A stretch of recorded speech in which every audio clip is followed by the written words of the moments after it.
آج کا دور ایسا ہے کہ انسان ہر مسئلے پر کھل کر بات کرتا ہے، لیکن جب بات آتی ہے شوہر اور بیوی کے جسمانی تعلق کی تو یا تو لوگ حد سے آگے بڑھ جاتے ہیں یا پھر شرم کے مارے صحیح بات بھی نہیں پوچھ پاتے۔ مگر اسلام نے اس معاملے میں ایک ایسا راستہ دکھایا ہے جو نہ صرف حیا اور ادب سے بھرا ہوا ہے بلکہ پوری طرح حکمت پر آدھارت ہے۔ ایک صحابی معاویہ رضی اللہ عنہ نے رسول اللہ سے عرض کیا، یا رسول اللہ، ہم اپنی بیویوں کے ساتھ کس طرح کا تعلق رکھیں، کون سی چیزیں جائز ہے اور کن سے بچنا چاہیے؟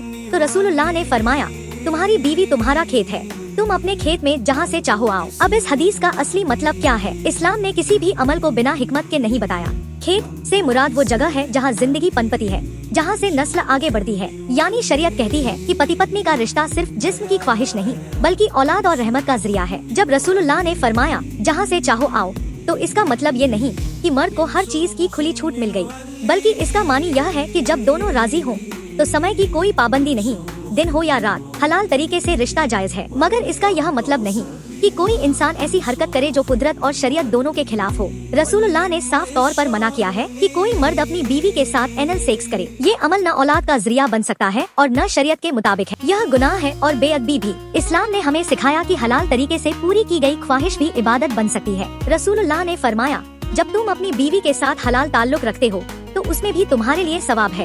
صحابہ نے حیرانی سے پوچھا، یا رسول اللہ، کیا اپنی بیوی کے پاس جانے میں بھی ثواب ہے؟ آپ نے فرمایا، اگر کوئی اپنی خواہش حرام طریقے سے پوری کرے تو گناہ ہے، تو جب وہی خواہش حلال طریقے سے پوری کرے تو اللہ ثواب کیوں نہ دے؟ دیکھیے، اسلام نے یہاں کتنی خوبصورتی سے انسان کی فطرت کو سمجھایا ہے۔ جس چیز کو دنیا گندی سمجھتی ہے، اسلام نے اسے پوتر بنا دیا، بشرطے وہ ادب اور حد کے اندر ہو۔ اسلام میں بیوی کے ساتھ تعلق صرف جسم کا نہیں بلکہ روح کا رشتہ ہے۔ یعنی جسمانی رشتہ بھی اگر پیار، نیت اور رحم سے نبھایا جائے تو وہ صرف عمل نہیں رہتا بلکہ رحمت اور سکون کا ذریعہ بن جاتا ہے۔ اسلام نے عورت کے حق کو اتنی ہی اہمیت دی ہے جتنی مرد کے حق کو۔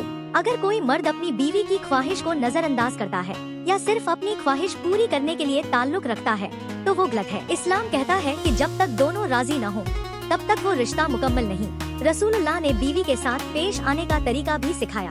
انہوں نے کہا کہ جب انسان اپنی بیوی کے پاس جائے تو پہلے پیار سے بات کرے، مسکرائے، اسے احساس دلائے کہ وہ اس کی عزت اور محبت کا حصہ ہے۔ یہ وہ ادب ہے جو رشتے کو صرف جسمانی نہیں بلکہ روحانی بنا دیتا ہے۔ اسلام میں سیکس کوئی گندی یا شرم کی چیز نہیں بلکہ ایک پوتر امانت ہے۔ اگر اسے شریعت کی حدوں میں نبھایا جائے، اگر دونوں کی نیت صاف ہو، اگر دونوں کی رضامندی اور محبت شامل ہو تو وہی رشتہ اللہ کی نظر میں عبادت بن جاتا ہے۔ اس لیے پتی کو چاہیے کہ وہ اپنی بیوی کے احساس کو سمجھے، اس کے لیے تیار ہو، اس کے سکون اور خوشی کا خیال رکھے، کیونکہ جس طرح بیوی کے لیے مرد کا حق ہے ویسے ہی مرد کے لیے بیوی کا بھی حق ہے۔ اسلام کا نظریہ صاف ہے، جسمانی تعلق میں ظلم نہیں، رحم ہونا چاہیے، بے ادبی نہیں، عزت ہونی چاہیے اور خواہش نہیں، محبت ہونی چاہیے۔ کبھی بھولیے مت، اللہ نے کہا ہے کہ بیوی تمہارے لیے رحمت ہے اور شوہر بیوی کے لیے سکون ہے۔ تو جب رشتہ اس رحمت اور سکون کے ساتھ نبھایا جائے تو وہی تعلق اللہ کی نظر میں برکت بن جاتا ہے۔ اس لیے اپنے رشتے کو پوتر رکھو، بیوی کو اپنی کمزوری نہیں اپنی ذمہ داری سمجھو،